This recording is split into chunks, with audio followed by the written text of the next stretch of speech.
tardes. A la vez que saludo al presidente, al secretario general de la LADI, quiero también trasladar mis saludos a todos los embajadores que nos acompañan y a tantos amigos que veo aquí en la asistencia, ¿no? Decirles que es un gran honor venir a LADI después de hace mucho tiempo que no estaba aquí en esa casa.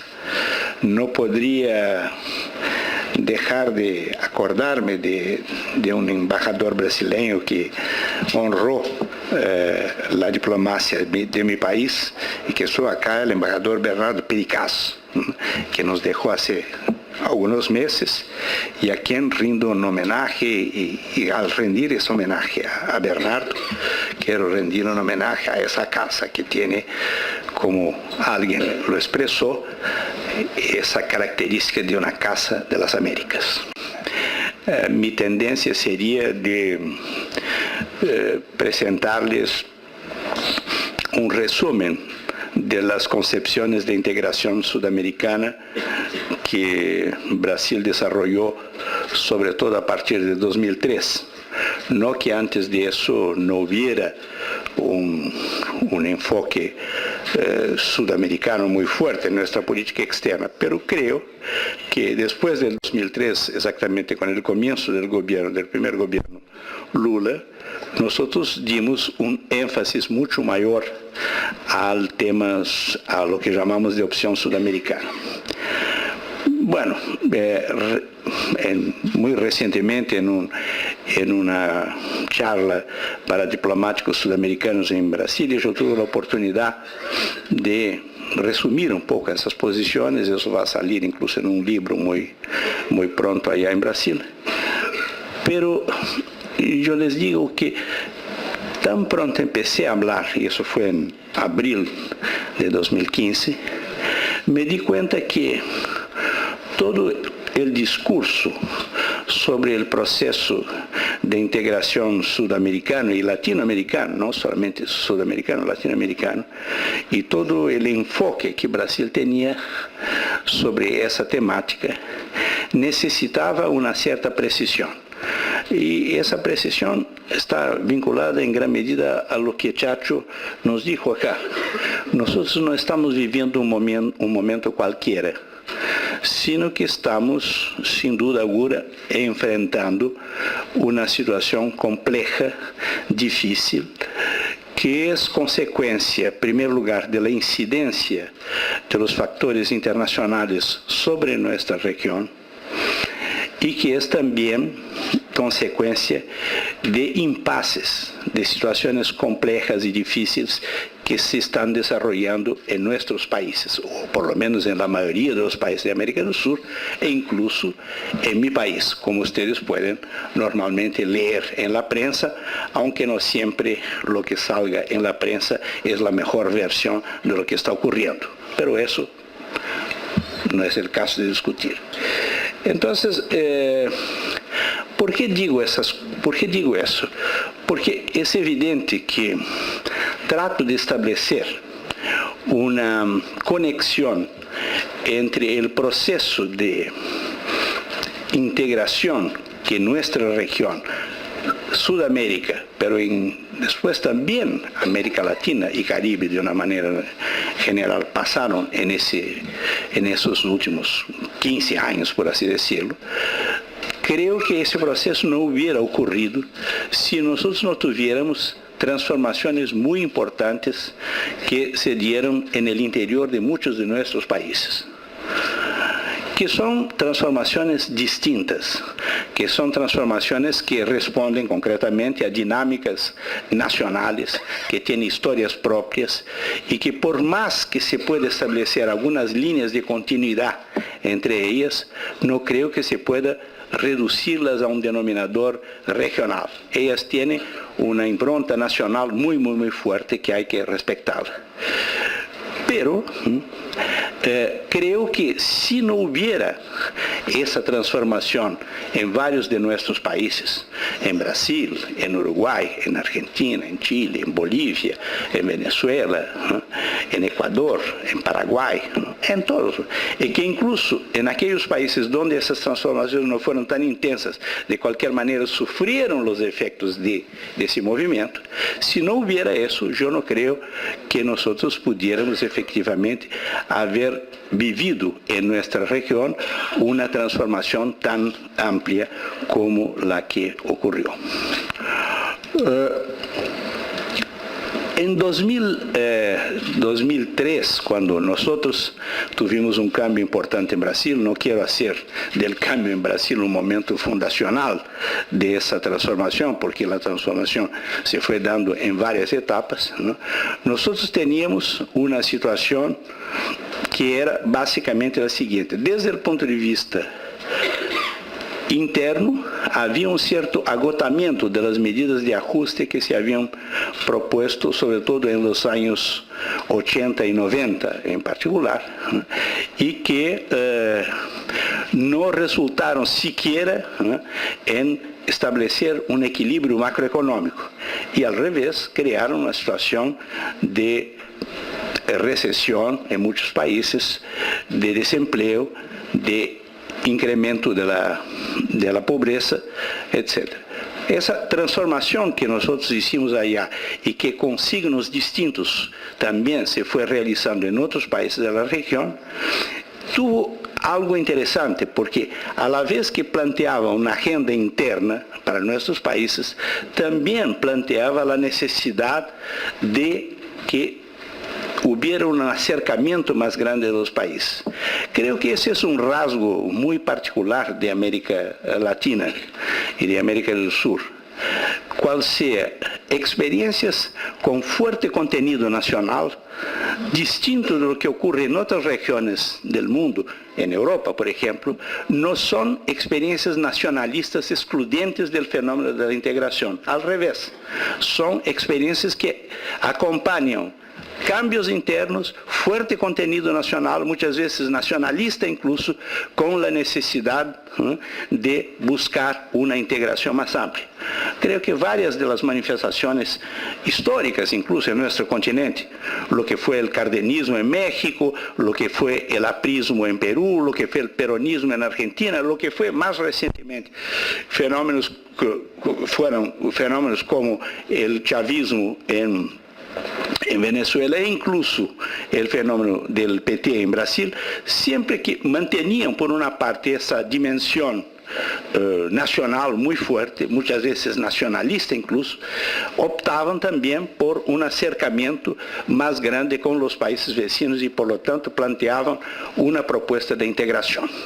Em nosso caso, no caso brasileiro, o que nós vimos quando começamos essa experiência foi que devíamos enfatizar o tema da integração e enfatizá-la não só na dimensão comercial, que era a dimensão que estava planteada em grande medida por el Mercosur, aunque o Mercosur não se redujera solamente a isso, há que decirlo já nesse período, sino que devíamos pensar concretamente que em um mundo que cada vez mais marchava hacia uma multipolaridade, o que havia que ver era se nós teníamos condições de transformar a América do Sur em um polo.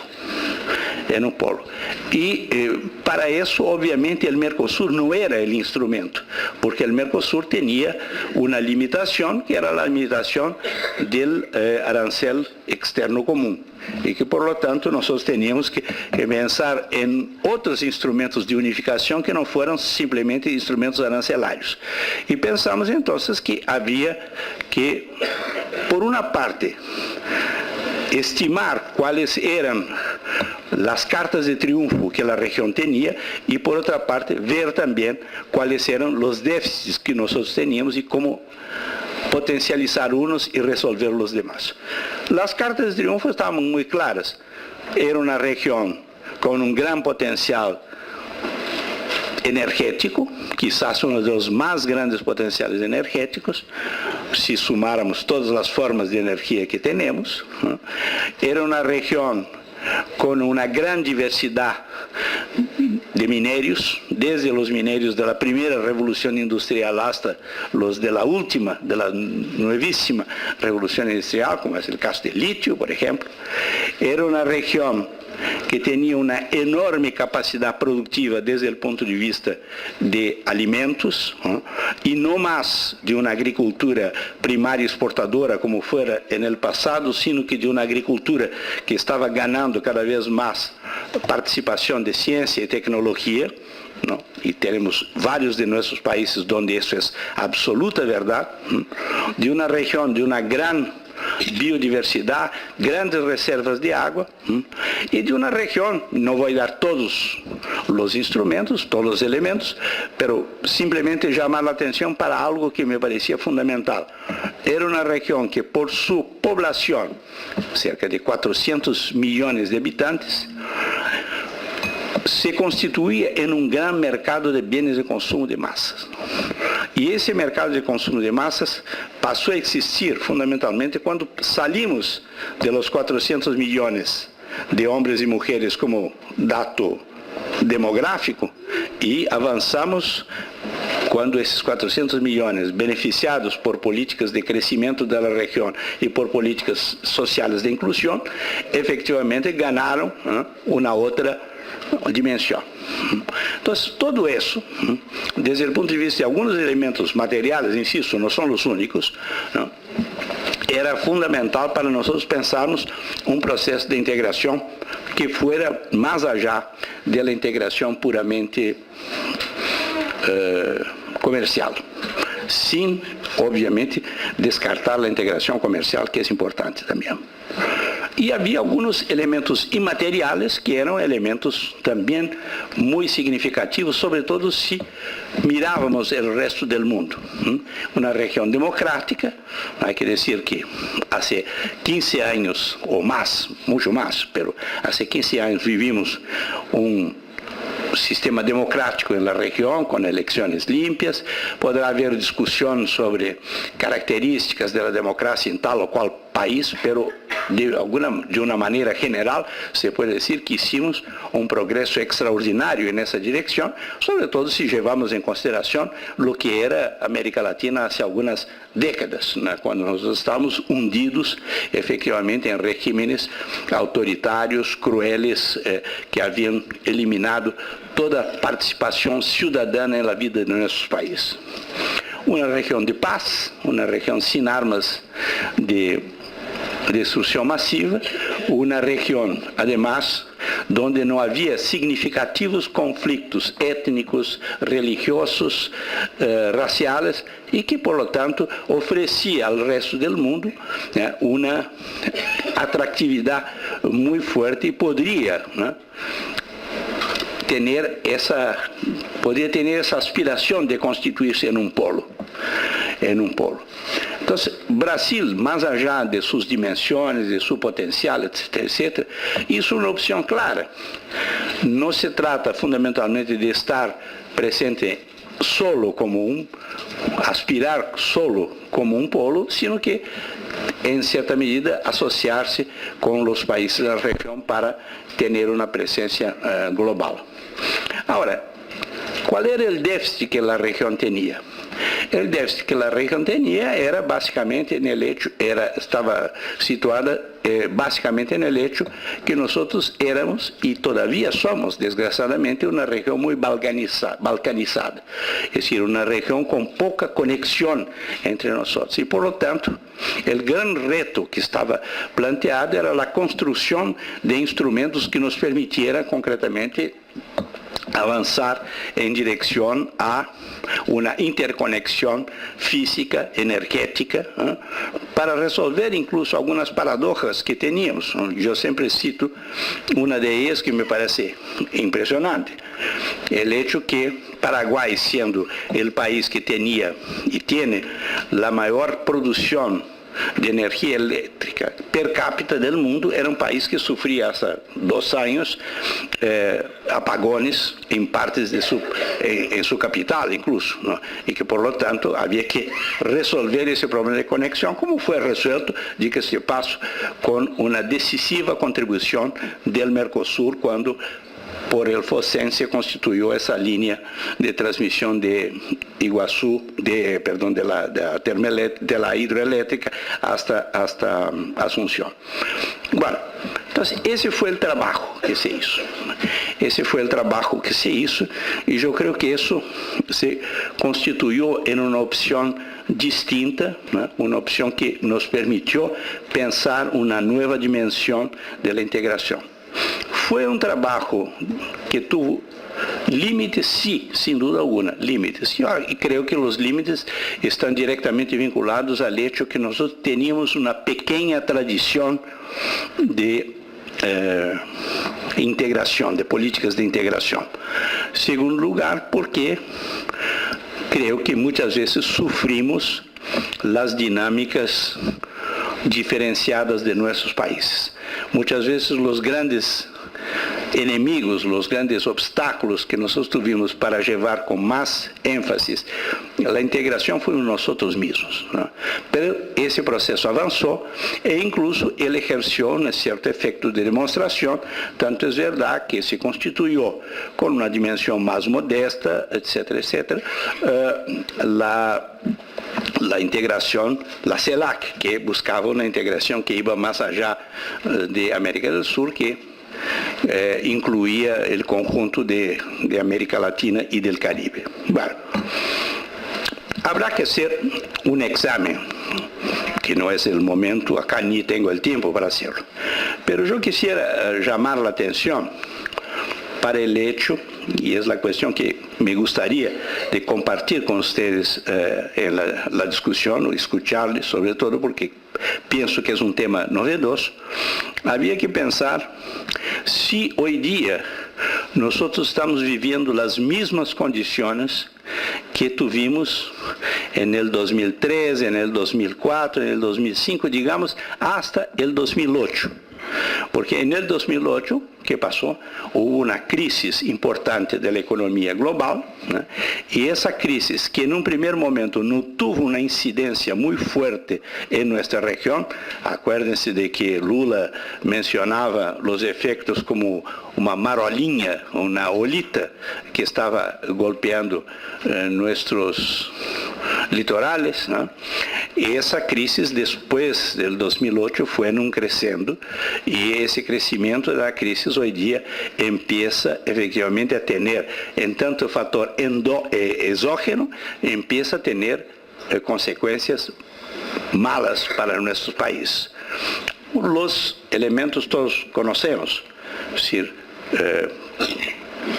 el final de ese periodo de gran crecimiento del boom de las commodities, ¿no?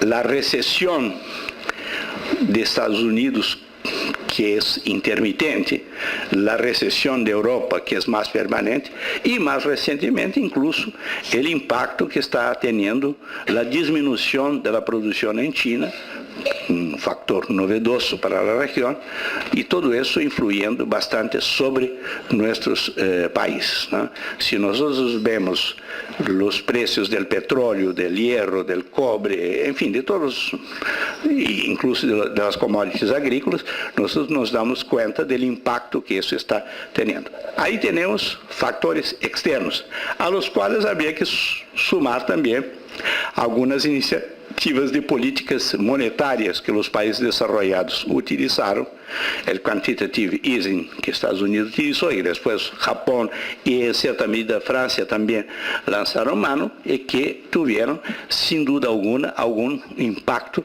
importante en tantos factores exógenos.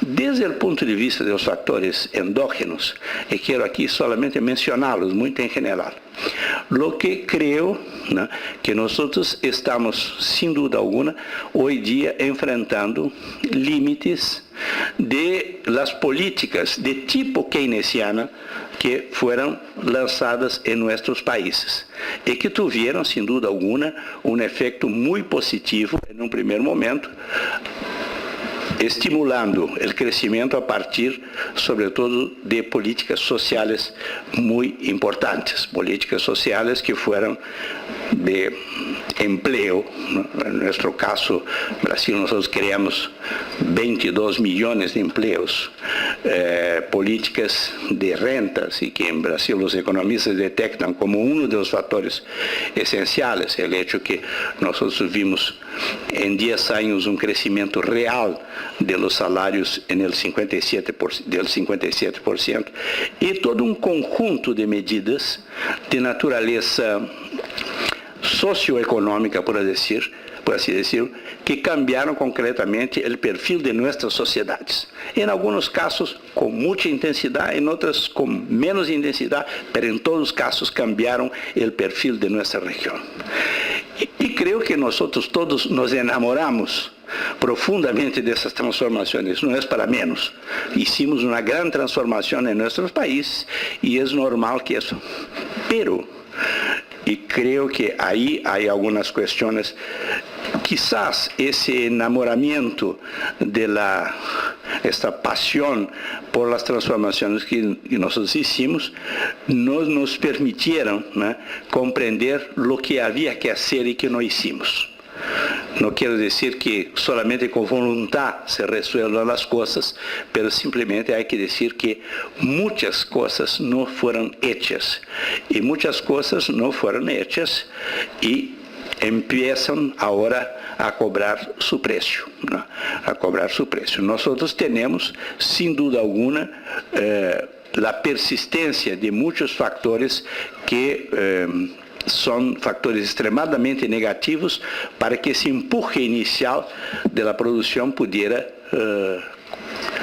desdoblarse y ganar mayor intensidad. Tenemos todavía una baja tasa de industrialización, en algunos países incluso caída de la industrialización.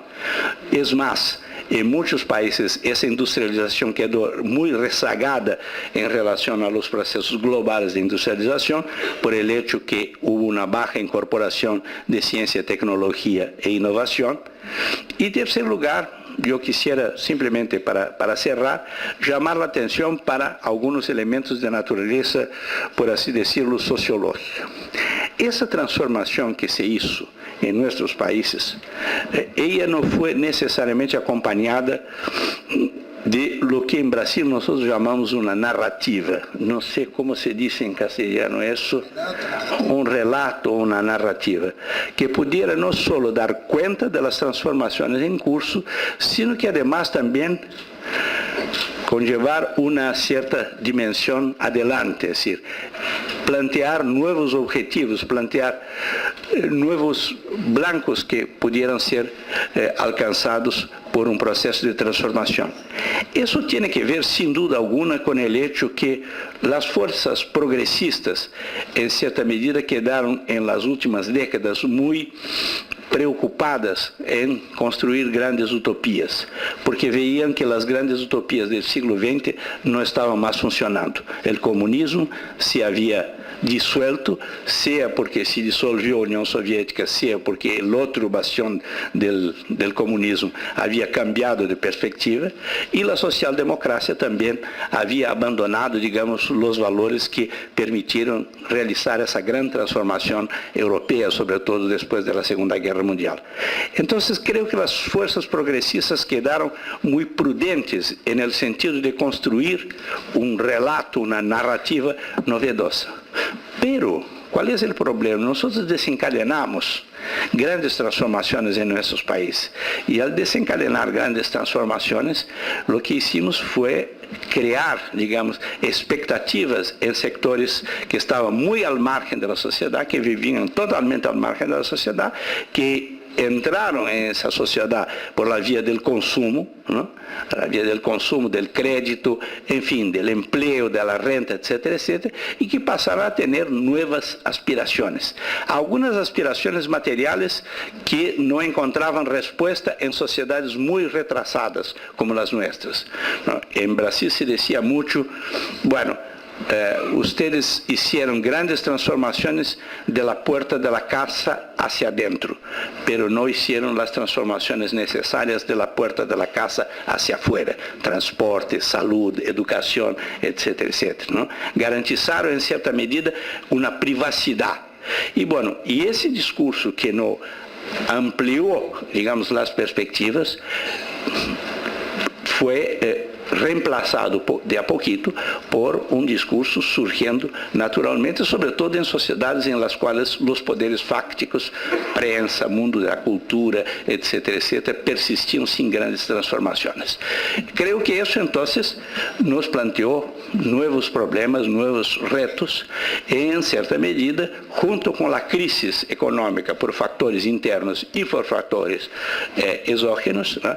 Ella creó, digamos, un cuadro político de extrema complejidad. Yo no quiero ir más allá de eso, no porque esté en vacaciones, pero porque creo que en primer lugar hablé demasiado y en segundo lugar quisiera dejar esas inquietudes, porque me imagino que acá en la mayoría de los países esos problemas se están planteando con mayor o menor intensidad, ¿no? Y creo que sería de gran utilidad que a la vez que nosotros pensamos concretamente en alternativas de desarrollo de nuestros países y a la vez de integración, nosotros pudiéramos también poner en discusión esas cuestiones que muchos dirán que son cuestiones, como se decía en el pasado, de la superestructura, que están vinculadas concretamente, entre otras cosas, a la generación de una cultura ciudadana novedosa en nuestra región. Eso me parece que son elementos que, por más que tengamos una preocupación de naturaleza socioeconómica, no podemos de ninguna manera despreciar. Creo que, una vez más, nosotros estamos enfrentando retos que son eminentemente retos políticos que estão vinculados à cultura política e que isso nos ajudarão bastante, digamos, a hacer as boas opções de natureza econômica. Bueno, eu creo que nós sempre, quando trabalhamos temas de política externa e os temas da integração, estamos confrontados com uma questão que me parece clave, é de entender que las cuestiones de política externa y las cuestiones de integración en particular son esenciales para la definición de un proyecto nacional de nuestros países. Yo no veo simplemente a la política externa de un país como un esfuerzo de proyección internacional de ese país, sino que también como un elemento esencial para que este país se entienda a sí mismo y que para él se construya a sí mismo. Creo que esa visión, por ejemplo, fue muy importante en el proceso de construcción de la Unión Europea. La Unión Europea, al inicio, el mercado común europeo de los seis, la Europa de los seis, trataba en apariencia de resolver grandes problemas de naturaleza económica. Pero en realidad la cuestión fundamental que estaba por detrás era cómo impedir que esa tragedia europea que venía se desarrollando desde el 1870, que se agravó entre el 14 y el 18 y después más aún en fines de los años 30 y comienzos de los años 40, ella se repitiera. Sin que nosotros tuviéramos la misma dramaticidad, creo que la experiencia europea ayudó mucho a que nosotros fuéramos pensando nuestros proyectos de integración.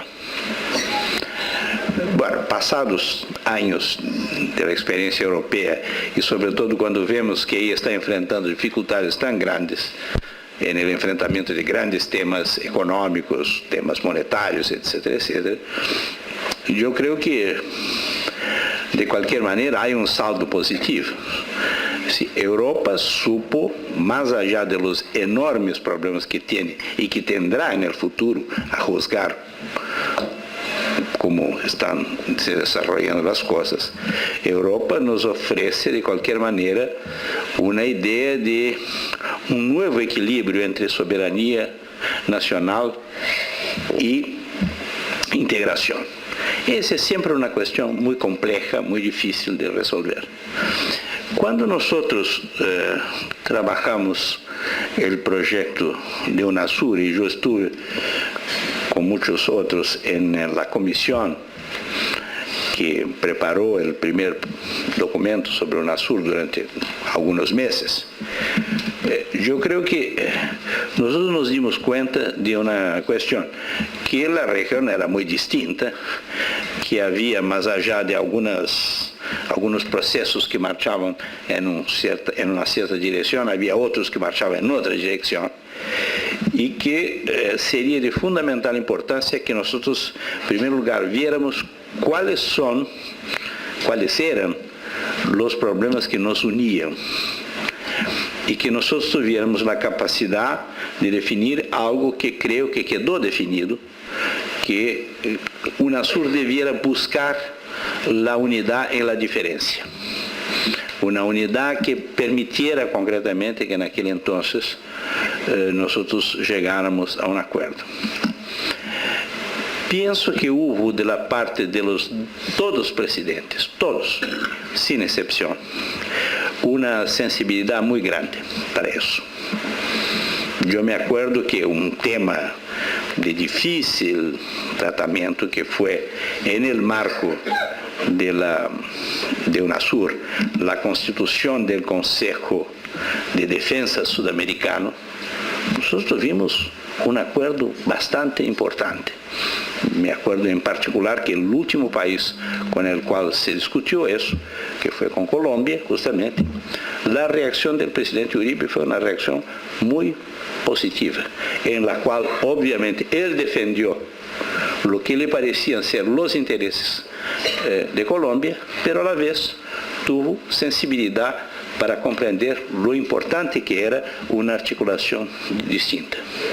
Y digamos que con el presidente Uribe hubo muchas veces, por parte de algunos de los países de la región, dificultades normales. Y creo que fue un aprendizaje extraordinariamente importante. Eso quedó y nos permitió, creo que, en otras circunstancias avanzar. Pienso que nosotros no sacamos todas las consecuencias de ese avance que tuvimos en un cierto momento. Y que nosotros no nos diéramos cuenta de cómo UNASUR sobrevivió cambios políticos internos importantes en algunos de los países. Eso significó concretamente que quizás nosotros, sobre todo aquellos que estuvieron más involucrados en la formación de UNASUR, no tuviéramos nos dado cuenta de la importancia que ese proyecto tenía. Bueno, eso creo que es una cuestión importante, una cuestión relevante, efectivamente. La segunda cuestión, creo que don Pepe nos planteó aquí. La integración tiene que ser algo que la gente pueda constatar en concreto.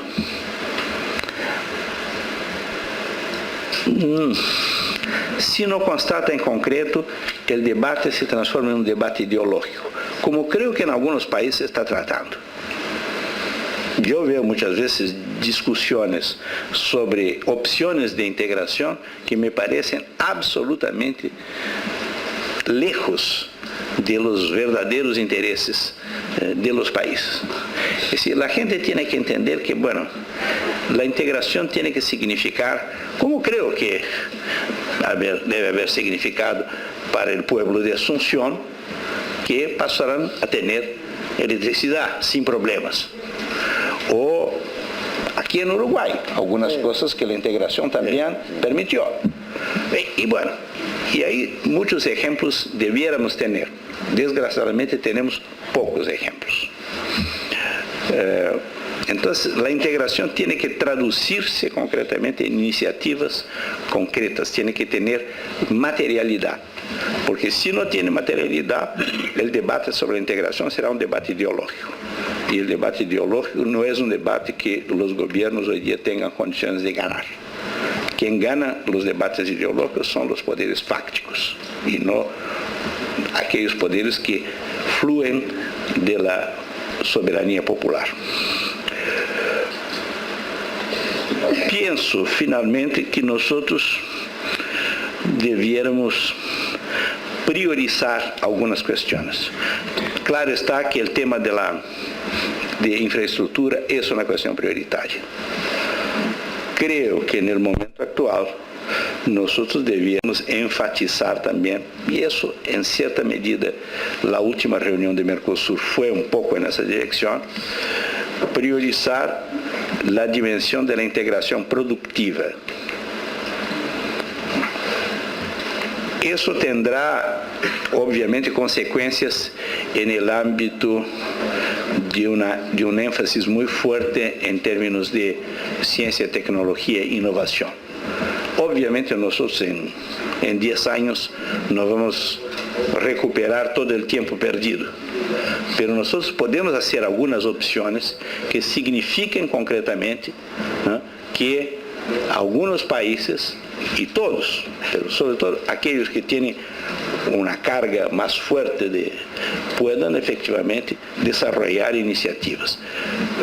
Un ejemplo claro, en el Mercosur, el acuerdo automotriz, que es un acuerdo importante, estaría a mi juicio a exigir, y eso será valedero para toda América del Sur, que nosotros pudiéramos desarrollar iniciativas en el sector de autopartes, que es el sector que hoy día nos margina en realidad, porque